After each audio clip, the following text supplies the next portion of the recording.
It's a great, great day. It's a good day. Get up. Can't you see the sun shining? I woke up and I rolled out of bed. Got dressed and I left at 10. Check my nails, looking good. It's a beautiful day in the neighborhood. Oh yeah. I know this'll be the day. Oh, yeah. Everything will be okay. Oh, yeah. I kiss my cares all away. Oh, yeah. It's gonna be a good, good day. It's gonna be a good, good day. Good, good day. Hey. I think it's finally all gonna go my way. Go my way. Rain or shine, no, I don't mind. This day is mine. I'm gonna chase all those gray clouds away. It's gonna be a good day. It's gonna be a good day.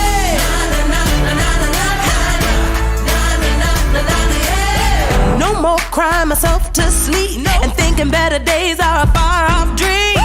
Get up and I move my feet, cause I hear music playing on these streets. Oh yeah. Ain't nobody gonna cry today. Ain't nobody gonna die today. I kiss my cares all away. It's gonna be a good, good day. It's gonna be a good, good day. Good, good day. Gonna be a good, good day. I think it's finally all gonna go my way. Rain or shine, no, I don't mind. This day is mine. I'm gonna chase all those gray clouds away. It's gonna be a good day. It's beautiful. It's gonna be a good day. No more crying myself to sleep and thinking better days are a far off dream. Get up and I move my feet, cause I hear music playing. It's gonna be a good, good day. It's gonna be a good, good day. Good, good day. It's a real good day. I think it's finally all gonna go my way. Rain or shine, no, I don't mind. This day is mine. I'm gonna chase all those gray clouds away. It's gonna be a good day. It's gonna be a good day. It's gonna be a good day.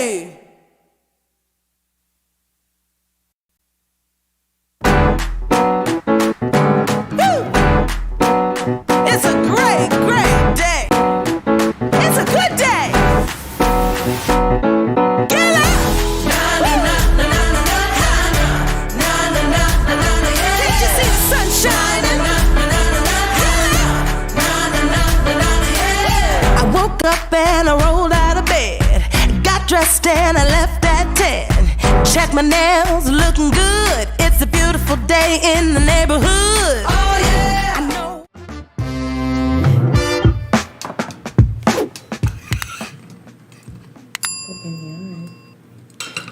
Hey there. Hey there. Happy Taylor's birthday. Yeah.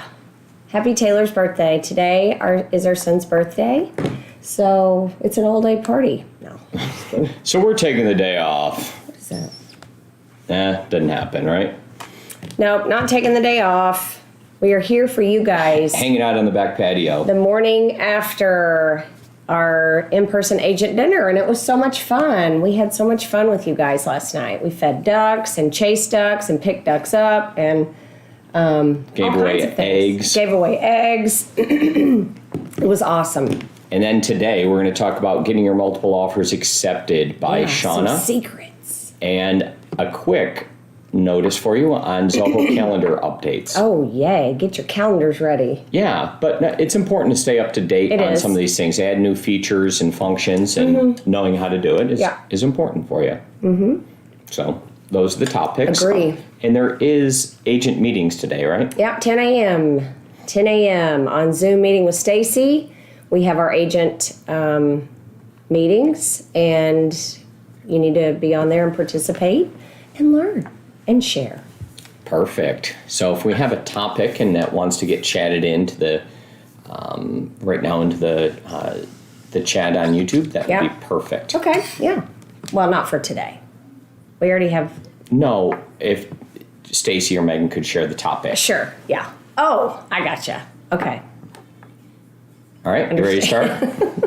No, I wasn't trying to change the topic. I was like, whoa. I wasn't trying to change today's topic. What I was saying is, I don't personally know the topic for today. Can somebody please chat it in for me? Got you. Okay, let's go. Like, whoa. It's like, oh my gosh. Tips for getting your multiple offers accepted by Shana. There's many of them. People want to get them accepted, but we're not sure exactly how. So we got a bunch of them. And did you know the first most important one is that you can ask to be present when the offer is presented. We're going to show all that stuff. We're going to talk about deadlines, option fees, letters without violating fair housing. Yeah. And just kind of discuss it all. But let's talk about this, because I don't know that, we've talked about this a couple of times. And, Jean and I were talking over the weekend because she's been working so hard with this one buyer to get an offer accepted and missing it by just slightly every time. And she's like, okay, this is it. I've got to get this one accepted. So we talked about some things. But here is something that I think could be interesting, right? So the last NAR meeting of last year, they did vote in that you could be present, that the buyer's agent can be present when the submission of offer is presented to the seller by the listing agent. So you can ask to be present, okay? You can do it via Zoom. That way your offer's accepted. Here's what I'm hearing a lot. Offers at least presented. Or presented, yes. I'm hearing that a lot, that I don't know. I never get a response. I don't even know if they looked at it. Next thing I knew, it went to pending or it went to under contract. So this is a way that I think from the get-go that maybe you just ask, hey, could I be present when I would like to be present when you present the offer to the seller. So we have a link on that. We're going to chat that link in and show it on the screen real quickly so we can discuss Now, could this be a real headache? Yes, for everyone involved. However, I think it stuns people, throws them off. The other thing, if that gets you and you're like, oh, I don't know about that one, then at the very least, you can request in writing to the listing agent that you get a written acknowledgement back that your offer was presented, right?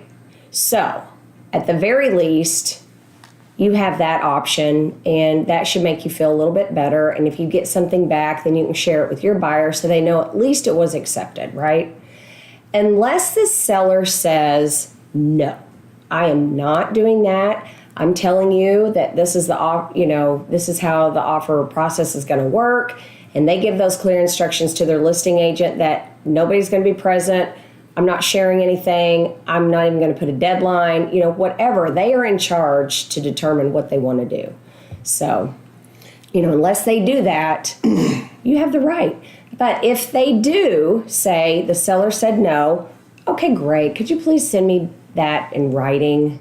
Now, the last thing we want to do is to be that agent that people want to avoid because you're causing all these uncomfortable situations. We don't want to do that.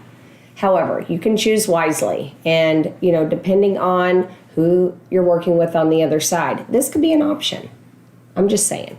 Ask for it in writing, because remember, you answer to your client. So they need to know that you're aggressive and what you're doing. Right? So at the very least, request for the acknowledgement to be given to you in writing that it was presented. Okay? I like that. So, yes. So and I'm actually for that. I would say go ahead and do it.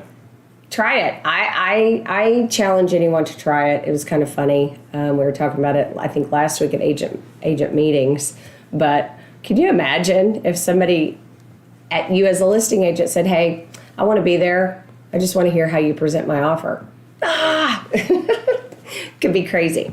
So a couple of other things that go against what the norm is something that Jean and I were talking about is, what if I set a deadline? Okay, so we know how that typically works. Okay, you're setting a deadline. Really? We're in the driver's seat here. We're not even going to look at your offer. However, if you craft it differently, for example, if you say, hey, my buyer doesn't want to be that buyer that's putting offers all over the place. They are serious. They need a home. They love this home.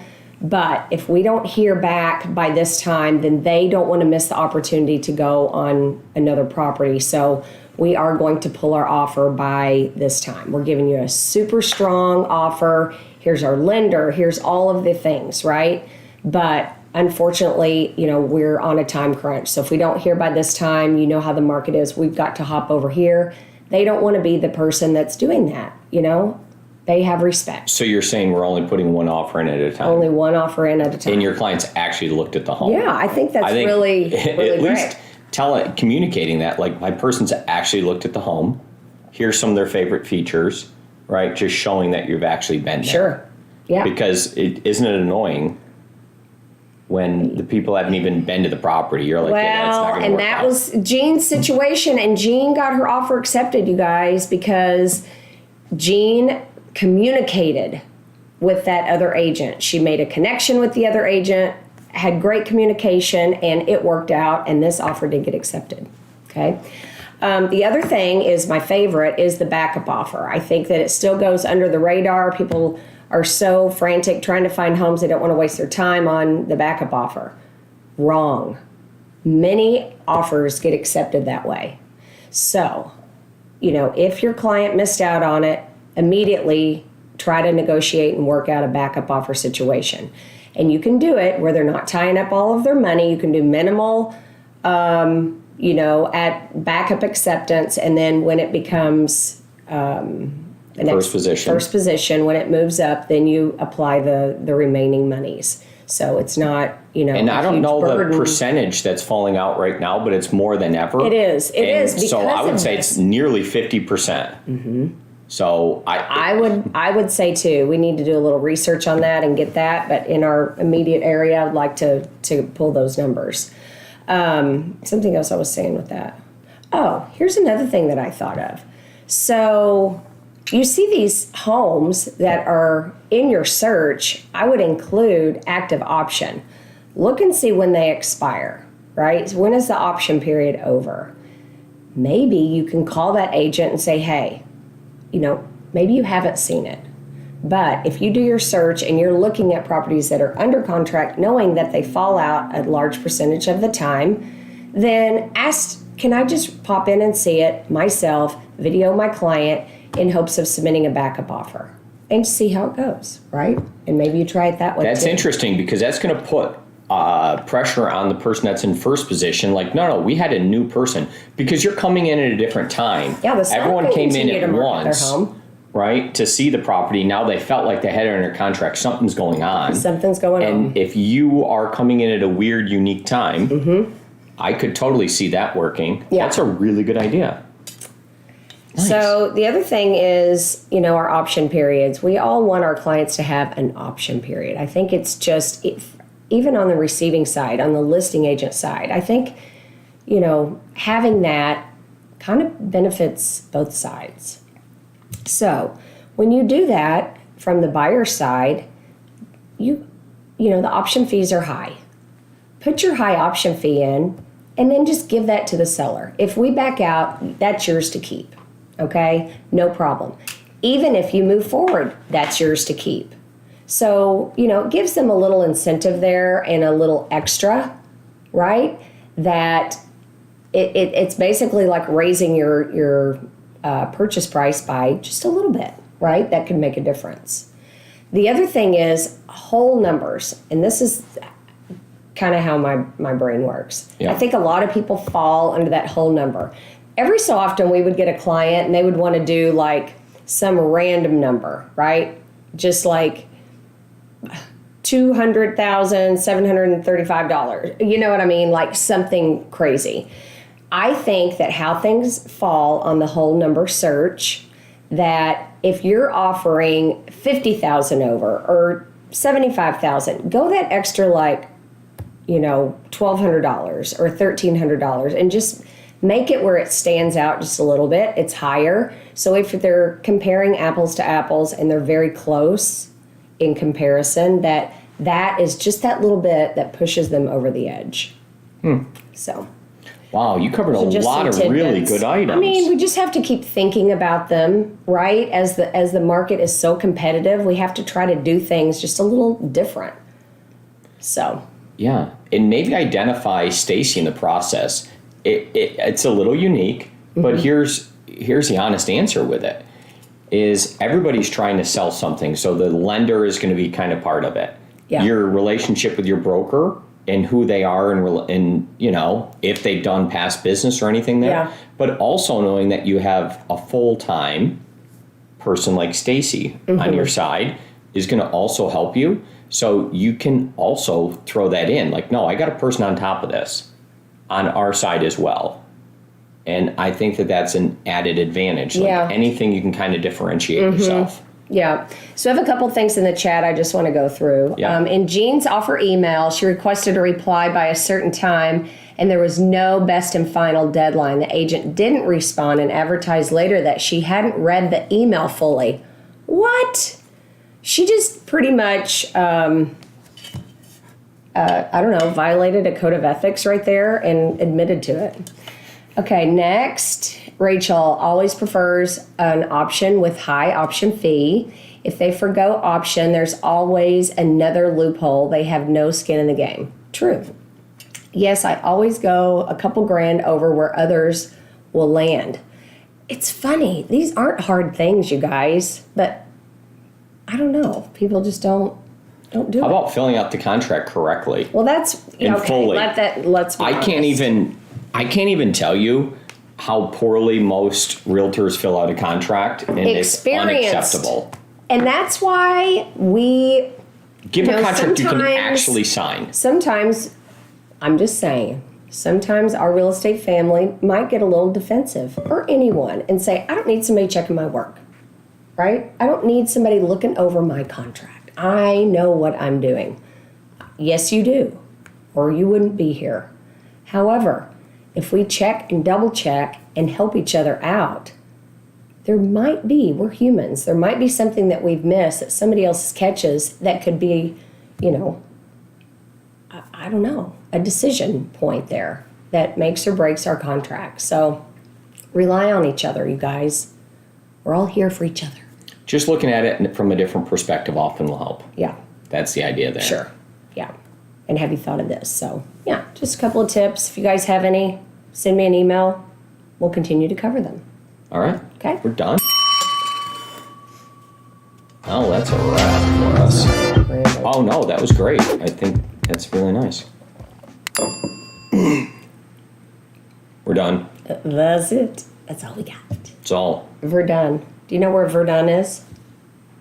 I do. I've been there. Do you guys? It's an inside joke. It's definitely an inside joke. Sort of. But thanks for sharing. But there is that. Verdun. So anyway, have a great day. I hope to see all of your smiling faces on the agent meetings today. I have to hop off a little early because I have a meeting, but... It's on Stacey's Zoom. On Stacey's Zoom, yes. See ya. Bye.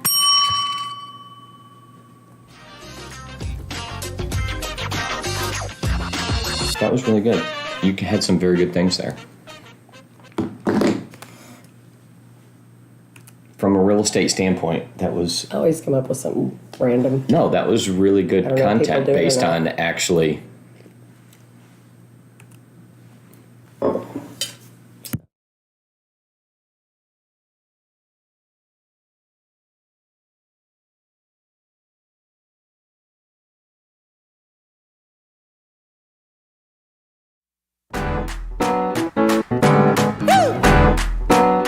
It's a great, great day. It's a good day. Get up. Can't you see the sun shining? I woke up and I rolled out of bed. Got dressed and I left at 10. Checked my nails, looking good. It's a beautiful day in the neighborhood. this'll be the day.